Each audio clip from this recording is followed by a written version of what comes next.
Hey everyone, this is Nick and welcome to my video on blood flow through the heart. For this video, I will be showing you the way a heart functions when it comes to oxygenating blood and delivering it throughout the body, starting from the bicuspid valve right here, just to make it interesting and more intuitive. The starting point for the specific model doesn't really matter in my explanation since it all ends up being a big loop anyway. But with this video, the goal is to inform you how different parts of the heart work together to create one big pump for blood. So let's just dive into it. When looking at the heart initially, the amount of parts and labels can appear pretty overwhelming, but I promise you it all becomes a lot more simple after the first look through. Do note though that in this video, there will be a distinction between the parts that pump deoxygenated blood and oxygenated blood, so pay attention to that.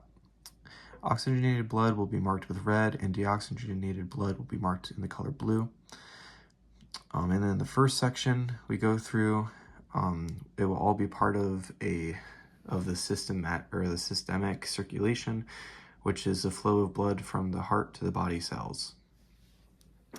So, as mentioned previously, this is the bicuspid valve, and it's also known as the mitral valve, and it regulates oxygen-rich blood flow from the chamber above this, the left atrium, into the chamber below, the left ventricle. So this part right here. From here, oxygen-rich blood then travels, obviously, like I said, to the left ventricle, and then it continues to pump oxygenated blood.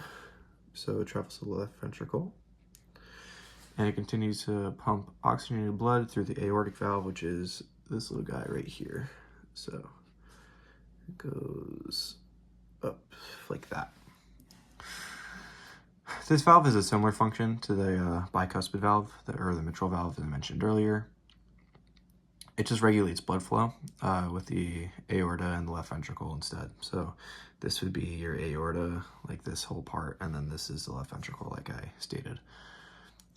From there, oxygenated blood is pumped up through the aorta, so it goes up through here, like that. And the main artery is to your heart, which is the aorta.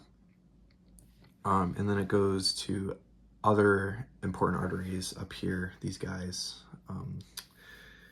It goes up through these arteries. And those arteries will then pump blood and deliver blood to places in your body, like body cells, brain, muscles, etc. So that's a lot of the oxygenated part. And at this point in the video, that's when blood would have normally completed its full cycle through the heart, from becoming deoxygenated to oxygenated. But as mentioned earlier, we began the cycle at the bicuspid valve, which is a place in the heart that has oxygenated blood flowing through it, as were all parts in the heart that I just mentioned, as explained with the red. Now we're going to take a closer look at deoxygenated blood, and the process through the heart of how it becomes oxygen rich. This next step is typically where the process begins for blood flow, and for the majority of this until the very end, the process is known as pulmonary circulation, which is the blood flow from the heart to the lungs. So, continuing on, we start from our body cells this time, and we then make our way to the veins in our body, which carry oxygen-poor blood throughout the body, before reaching the superior, up here, or inferior vena cava, down here. The superior vena cava carries blood from the upper parts of the body, like your head, neck, arms, and chest. And down here, the inferior vena cava carries blood from the lower parts of your body, like your legs, feet, and organs, or in just your abdomen and pelvis and other organs. From the vena cava, so up here, we're going to be using superior vena cava for this. Blood travels to the right atrium, which is down here. So goes like this. And the right atrium then receives the oxygen poor blood, and then it pumps it to the right ventricle through the tricuspid valve. So this is the tricuspid valve right here. It has a similar function to any other valve, which just regulates blood flow. So from here, you'd be pumping through to the right ventricle, which is this whole area, like right here. And then from the right ventricle, the deoxygenated blood is then pumped up through the pulmonary semilunar valve. So this is still the right ventricle, and it's then pumped up through this little guy, the pulmonary semilunar valve right here. You go up through there. And it goes into the pulmonary artery, which is right here. It's also good to mention that these numbers, if you're wondering what they represent, I put these here to show the steps that I'm going in. So in case you get lost, you can always just follow the numbers back with the arrow. So you have 1, 2, 3, and so on.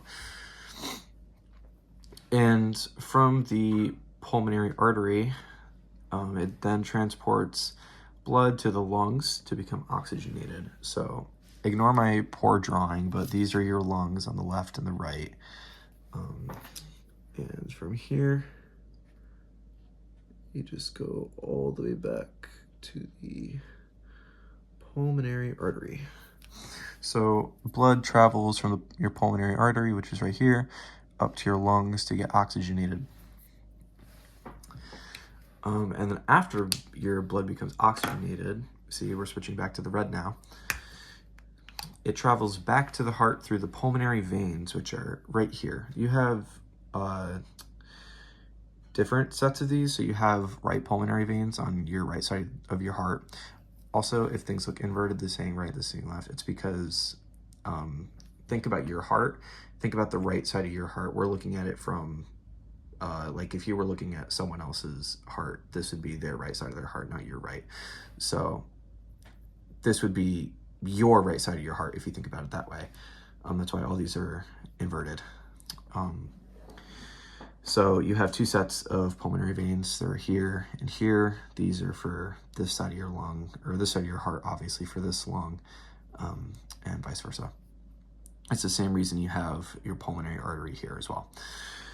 So from there, like I said, once it's oxygenated, it travels back from your lungs into your left pulmonary veins.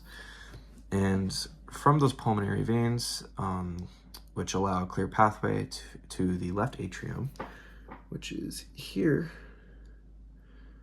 all that oxygenated blood is then pumped there, which then, as you can see with the bicuspid valve right there, it sort of completes our whole circuit. And from there on, the whole process I just explained would then repeat itself.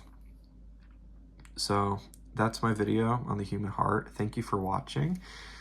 I hope you found it informative and learned a little bit more about this mysterious organ and how all the blood is pumped and how the heart and its different parts work, at least a little bit. So yeah, thanks for watching, guys.